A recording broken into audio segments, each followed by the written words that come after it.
Bismillahirrahmanirrahim. Assalamualaikum warahmatullahi wabarakatuh. Selamat malam, salam sejahtera bagi kita semua.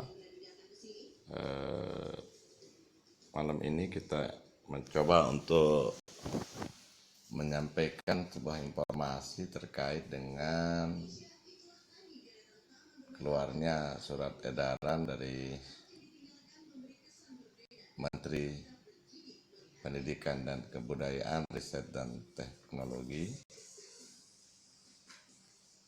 yang berisi tentang diskresi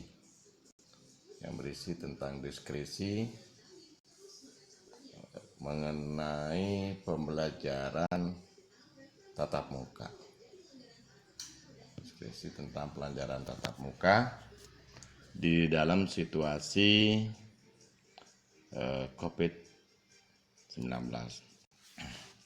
Jadi pada tanggal 2 Februari 2022, Kementerian Pendidikan dan Kebudayaan, Riset dan Teknologi Republik Indonesia telah mengeluarkan surat edaran tentang nomor 2, surat edaran Mendikbudristek nomor 2 tahun 2022 tertanggal 2 Februari 2022 tentang diskresi pelaksanaan keputusan bersama 4 menteri tentang panduan penyelenggaraan pembelajaran di masa pandemi COVID-19. Jadi sebelumnya kita sudah maklumi bahwa ada SKB 4 menteri sebagai pedoman dalam pelaksanaan pembelajaran dalam situasi pandemi COVID-19. Bagaimana kita memahami itu, bahwa tatap muka dalam pembelajaran sangat dipengaruhi oleh persebaran daripada COVID. Warna daripada daerah itu menjadi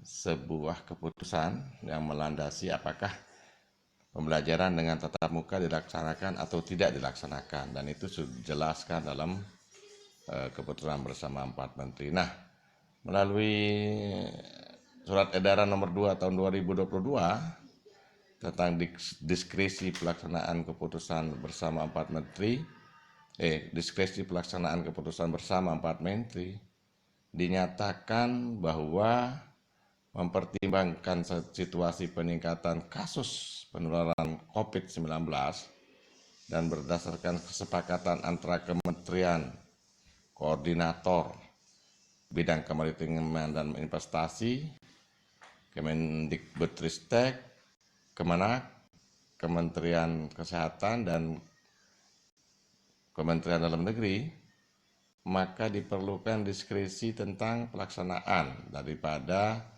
keputusan bersama 4 menteri nomor 05-KB-2021, nomor 1347 tahun 2021, nomor HK 01.08-Menkes-6078-2021, nomor 4435/847 tahun 2021 tentang panduan penyelenggaraan pembelajaran di masa pandemi COVID.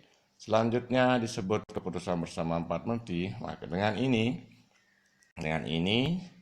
berdasarkan pada surat edaran tentang diskresi dari Mendikbud dalam pelaksanaan keputusan tersebut dinyatakan bahwa satu, pembelajaran tatap muka PTM terbatas dapat dilaksanakan dengan jumlah peserta didik 50%. Dengan jumlah peserta didik 50% dari kapasitas ruang kelas pada satuan pendidikan yang berada di daerah dengan pemberlakuan pembatasan kegiatan masyarakat level 2.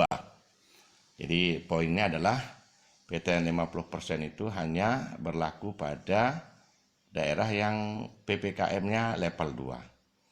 Yang kedua, pelaksanaan PTM terbatas pada satuan pendidikan yang berada di daerah dengan PPKM level 1, level 3, level 4 tetap mengikuti ketentuan dalam SKB 4 Menteri.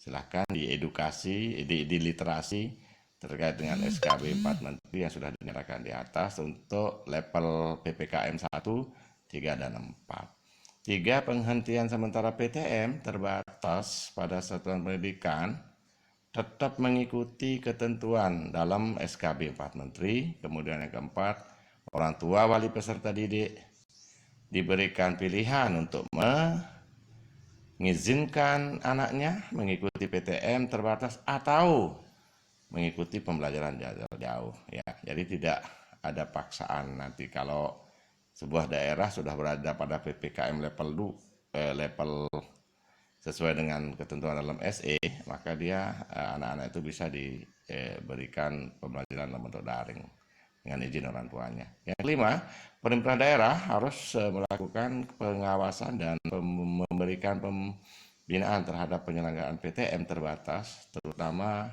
dalam hal memastikan penetapan protokol kesehatan secara ketat oleh satuan pendidikan, kemudian B. Pelaksanaan survei perilaku kepatuhan terhadap protokol kesehatan dan surveilan epidemiologi di satuan pendidikan. Dan yang C. Percepatan vaksinasi COVID-19 bagi pendidik, tenaga pendidikan, dan peserta didik. Dan D. Memastikan penghentian sementara PTM terbatas berdasarkan hasil surveilan epidemiologi sesuai ketentuan dalam keputusan bersama 4 Menteri. Nah, demikianlah surat edaran dari Kementerian Pendidikan, Kebudayaan, Riset, dan Teknologi nomor 2 tahun 2022 yang ditandatangani pada 2 Februari 2022 terkait dengan PTM yang kemudian dapat dipedomani oleh satuan pendidikan di dalam melaksanakan proses pendidikannya. Demikian informasi yang bisa disampaikan untuk bisa menjadi satu referensi, satu pengetahuan terkait dengan pelaksanaan kegiatan pembelajaran di masa pandemi COVID-19.